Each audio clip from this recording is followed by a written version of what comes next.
Então, amigos, resolvi fazer uma revisãozinha de farmácia pra vocês.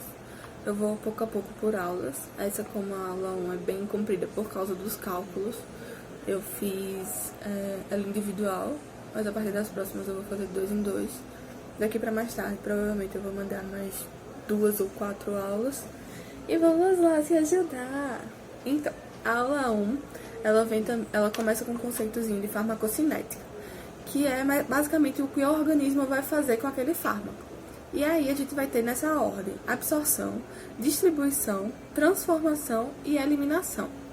Na absorção é quando esse fármaco vai ser absorvido no intestino, que é geralmente por via enteral.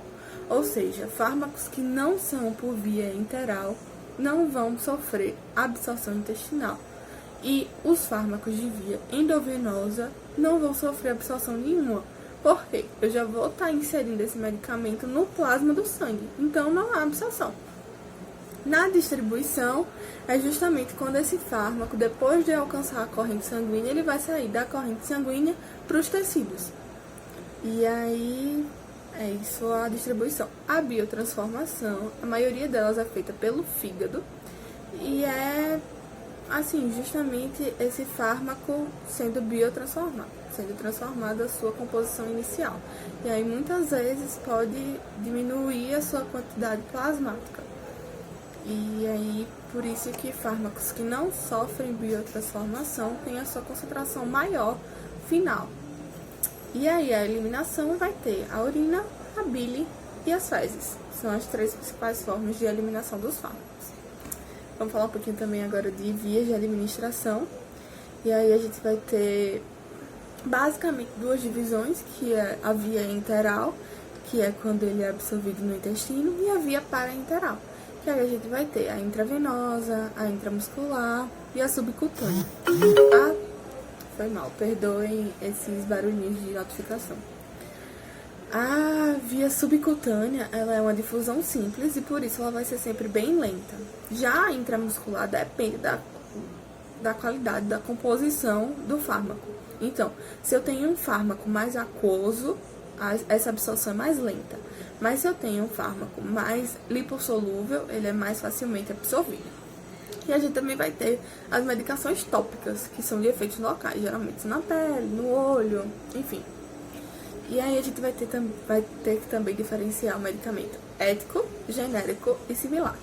O medicamento ético é aquele que foi produzido e foi avaliado por uma comissão, um comitê de ética e, consequentemente, aprovado. Então, ele é um medicamento ético. Após isso, tem o genérico.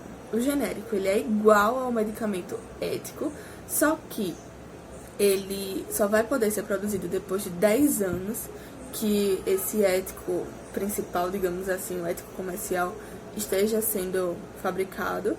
E ele também tem que ter 30% a menos de preço, ele tem que ser 30% mais barato. E além disso, ele não pode ter nome comercial, ele tem que carregar apenas o nome da droga. E também ele tem que ter os mesmos recipientes que o medicamento ético, que é justamente a diferença dele para o similar. O similar, ele vai ter a mesma droga, o mesmo princípio ativo, só que não necessariamente ele precisa ter o mesmo recipiente, os mesmos recipientes. E aí é isso que vai variar na absorção entre as pessoas com medicamentos similares. E aí as variações de um laboratório para o outro. A gente também vai precisar revisar um pouquinho as formas farmacêuticas. A gente tem as sólidas, que dentro das sólidas a gente vai ter os pós, os comprimidos, as drágeas. O que são as drágeas? São comprimidos encobertos por adoçante. Antigamente era açúcar, mas hoje tem que ser obrigatoriamente adoçante por uma solicitação dos dentistas. E aí, geralmente, são medicamentos que tinham um gosto muito ruim, que dificultava a ingestão. A gente vai ter as cápsulas, que são encaixes gelatinosos, que é para proteger quando esse medicamento entra dentro da gente, que a gente quer garantir que ele seja absorvido no intestino e não seja diluído no estômago, enfim, na passagem dele. E tem o medicamento revestido. O revestido, ele é para proteção dele mesmo, digamos assim. É para proteger contra a luz, contra a umidade, contra o ar. Então, é para proteger ele mesmo, antes de entrar na gente.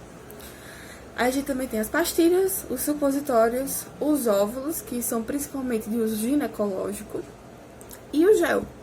Já os líquidos, a gente vai ter, perdão pela notificação, a gente vai ter a loção, que é composto de óleo com bastante água. Então ele tem óleo, mas a maior concentração dele é de água. A gente vai ter os cremes, que é o contrário da loção, a maior concentração dele é de óleo do que água. E a pomada, que ela tem mais óleo do que o creme e ainda continua tendo menos água, ou seja, ela tem 2 vezes mais óleo do que água. E o unguento, que a composição dele é basicamente óleo e o princípio ativo, e um exemplo clássico é o Vick. A gente também vai ter os líquidos, que basicamente são as soluções, que é uma mistura homogênea. O xarope, que uma característica dele é até 2/3 de açúcar, que usualmente agora é adoçante. E o elixir, que ele tem um teor alcoólico. A emulsão, que geralmente para emulsionar tem a lecitina de soja. Os colírios. E quanto ao gasoso, a gente tem os nebulímetros, que, assim, mais popularmente conhecidos como bombinha, o aerosol e o spray. Agora vamos para os cálculos, né? Então, friends, vamos aprender um pouquinho agora sobre os cálculos da farmacologia. Então, a gente vai ter um medicamento X com a concentração de 32 mg por ml. E aí, o uso dele é de 7 ml. Quantos miligramas eu vou ter em 7 ml? Isso é um cálculo simples, regra de 3. Eu acho que todo mundo não teve dificuldade para fazer isso. Mas vamos lá. Eu tenho 32 miligramas, está para 1 ml. E quantos miligramas vão estar para 7 ml? A gente vai ter um resultado de 224 miligramas. Vamos para a próxima questão. Vamos lá para a próxima questão. Essa questão também é uma questão bem simples. Eu tenho a penicilina, que a dose fixa dela é de 20 mg por quilo ao dia. Eu tenho um paciente criança, que pesa 5,5 kg, e eu tenho disponível de penicilina frasco com 500 mg com 5 ml. Então, se eu preciso de 20 mg por quilo, primeiro eu vou descobrir quantos miligramas eu preciso para o meu paciente de 5,5 kg. Eu vou fazer uma regra básica de 3, que vai resultar nesses 110 miligramas que eu vou precisar dessa dose para o meu paciente. Como eu só tenho ampolas de 500 miligramas por 5 ml, eu tenho que descobrir quantos ml eu preciso aspirar desse frasco para poder atingir a necessidade do meu paciente. Então, eu tenho os 500 miligramas, que é o frasco que eu tenho, com 5 ml. E para 110, quantos ml eu vou precisar? Regra de 3 de novo, resultando 1,1 ml, que é o quanto eu vou aspirar para ter esse resultado. Vamos lá, essa questão 2 aqui é uma questão de praxe. Ela tá naqueles exercícios que o Graciliano mandou na primeira aula. E aí eu vou ler o enunciado só pra gente entender, né? Para administrar a seguinte medicação, 250 mg de ampicilina, porém na unidade só dispõe de frasco de 1 grama, já transforma esse 1 grama para 1.000 mg. A gente sempre vai trabalhar com as mesmas unidades de medida. Mesma coisa na matemática básica, mesma coisa da química básica. Esse 1 grama, que no caso 1.000 mg, deverá ser diluído em 10 ml de água destilada. Qual o volume a ser aspirado após diluir o medicamento? Então, essa diluição de 1 grama nos 10 ml de água destilada já é uma indicação do próprio medicamento, não é algo que você está desejando. Então, eu vou ter o volume aspirado, que é o valor que eu vou dar ao meu paciente. Eu tenho a dose desejada, que no caso é os 250 miligramas, que falou no probleminha, vezes o volume de diluição, que é aquele que já é pré-estabelecido do medicamento, que é 1 grama diluído em 10 ml, e a dose do frasco, que é justamente esse 1 grama que a gente vai precisar transformar para miligrama. Então, vamos lá.